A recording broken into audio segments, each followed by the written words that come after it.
Some of you may remember that we recently adopted a cat, Ladybug.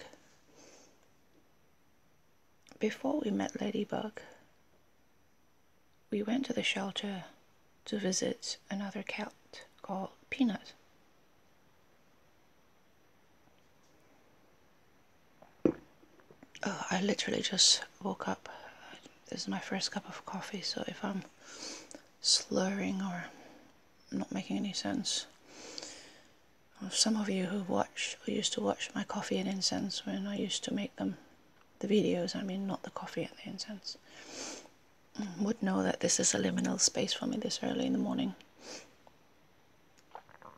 Anyway, going back to the cats. So what brought me to the shelter was another cat called Peanut. I had been looking through adoption pages for cats and dogs, and as these things go, for whatever reason the timing wasn't right, and you'd look through and nothing clicked. It's not so much because I was looking for a particular breed or a particular animal, not necessarily. It's not so much about what we want, but it's about what the animals, what the dogs and cats, what those guys, what those fur babies need or needs, and whether we can provide them. And in this case, whether I can provide them, because I am the one at home most of the times. My other half works long shifts, very irregular hours, and fur babies and pets like children, they need some kind of a routine. And I'm thinking especially if they're older and sick. So after looking on and off, I've never made the commitment, and I think looking back, what made me look again was the idea of a puppy. There was going to be a puppy, Labrador puppies. An acquaintance of my partner had a Labrador who recently gave birth to a litter.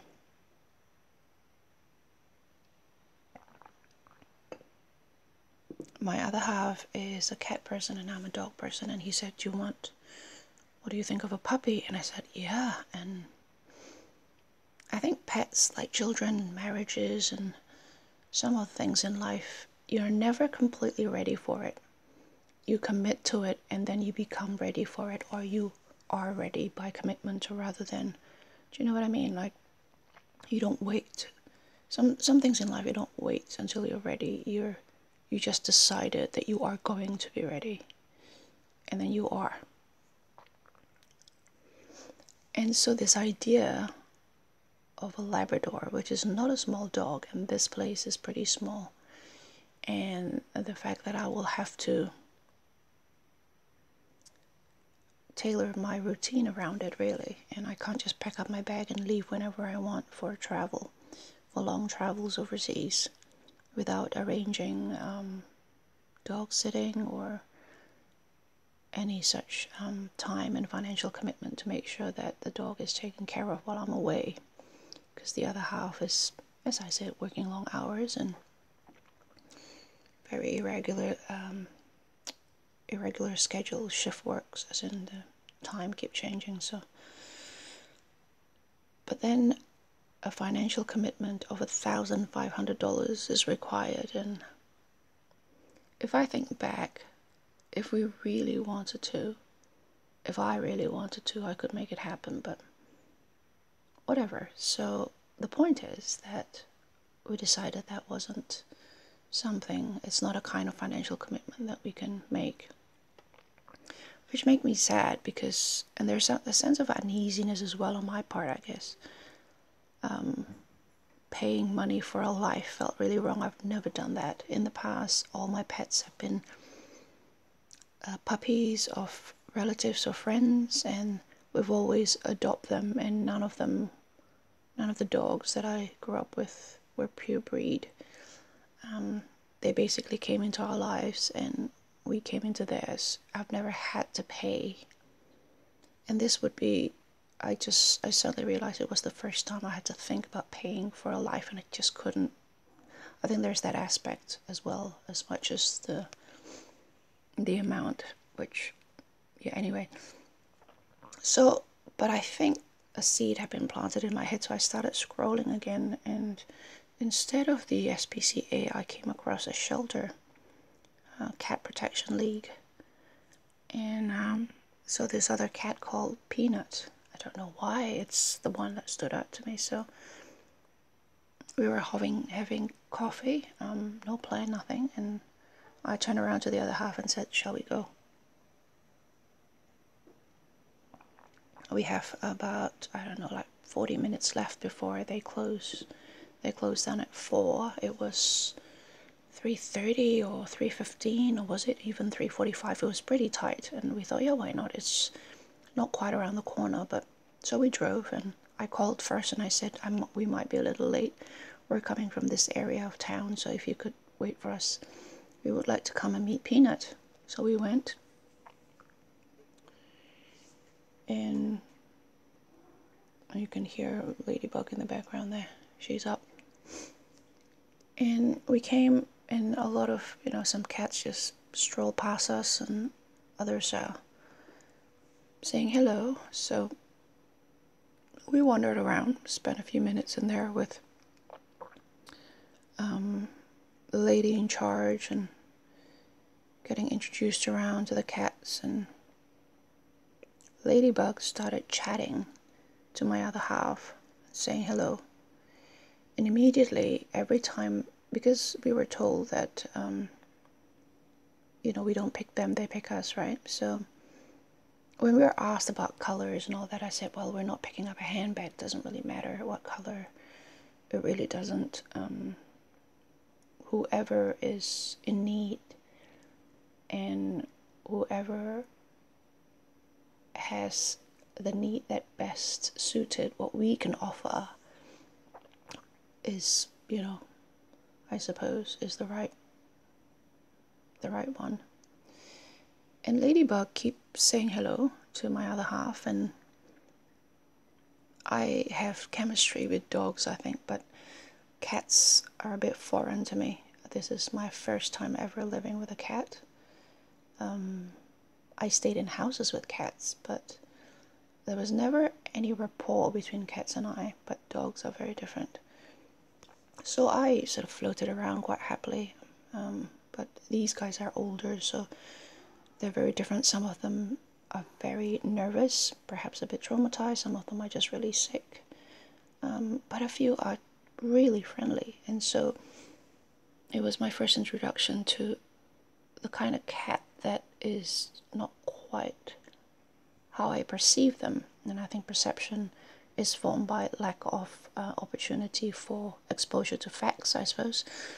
And given that I really didn't grow up around cats, I really didn't have enough information or enough experience, not so much information, to establish what cats overall, as generalizing as it might be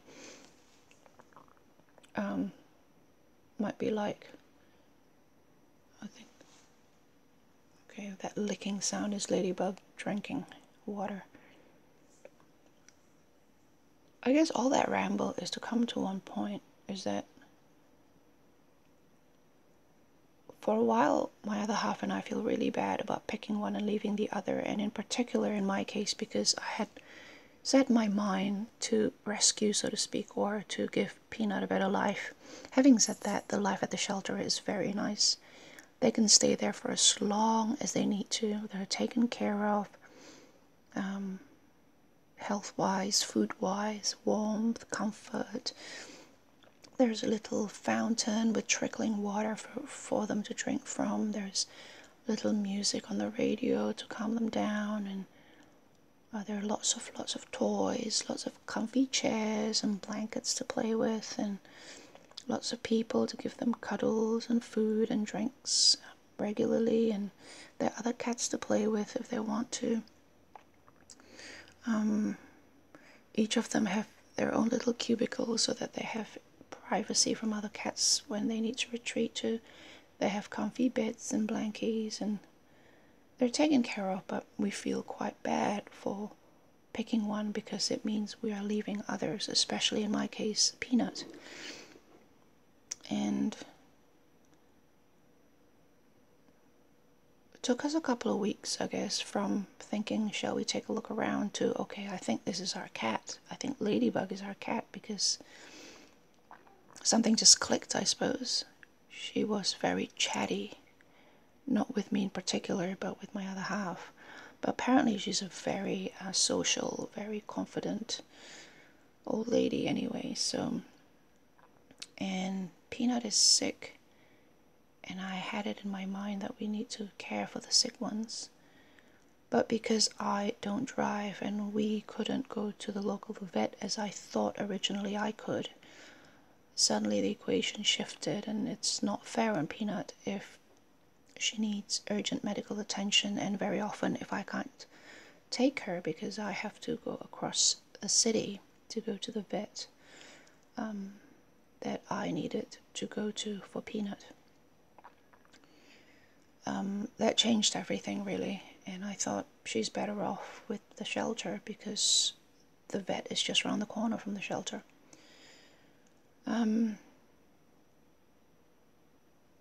So very quickly, I think we realized Ladybug was our cat. Ladybug had picked us. And I keep thinking about Peanut after all that.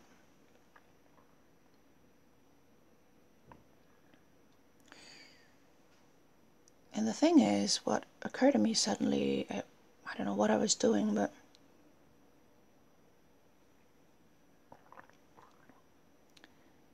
instead of having an image of Peanut being left behind, being the one who drew us in to begin with, and then being let down almost, or being, it's like, do you know what I mean? You have this image of somebody approaching Peanut, approaching the shelter, going there to begin with, meeting all the other cats, and starting this ball rolling, so to speak, because of her.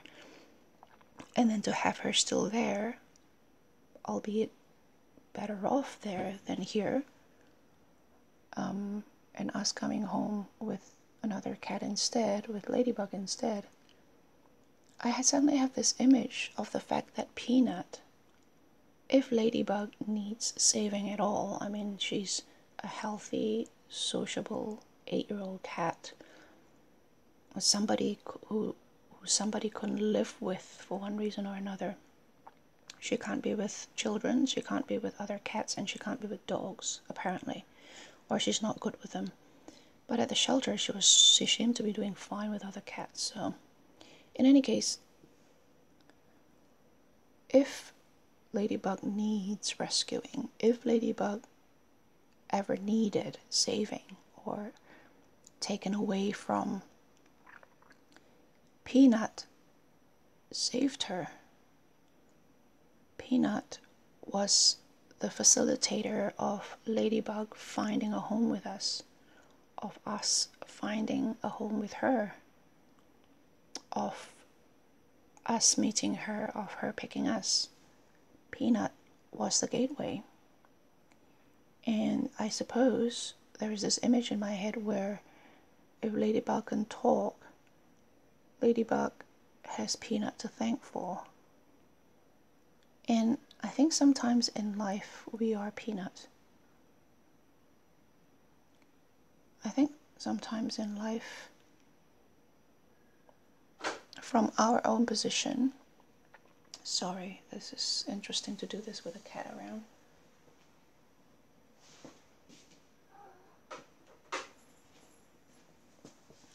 From our static position, it feels like a failure. It feels like a dud. It feels like futility, or yes, Ladybug. No, you can't eat now. It's too early. You have to wait. Apparently she's slightly overweight, and we have to keep an eye on her weight because she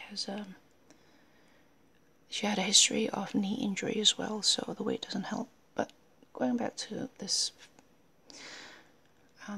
thought here, if you zoom out and look at the bigger picture, you are the catalyst. We are the catalyst sometimes, even though when we look at ourselves and we thought, well, that was for nothing, that was pointless. It was pointless for us perhaps, or from where we stand, but if you zoom out and look at the bigger picture, at the larger story, you are that one dot that remains still, or seemingly so, in one place, that the larger picture would have needed to go through for it to move forward, if that makes sense. So that's it. That's my musing for today. And cup of coffee here, a little dark in the day, about just after 5:15. I'll talk to you guys later.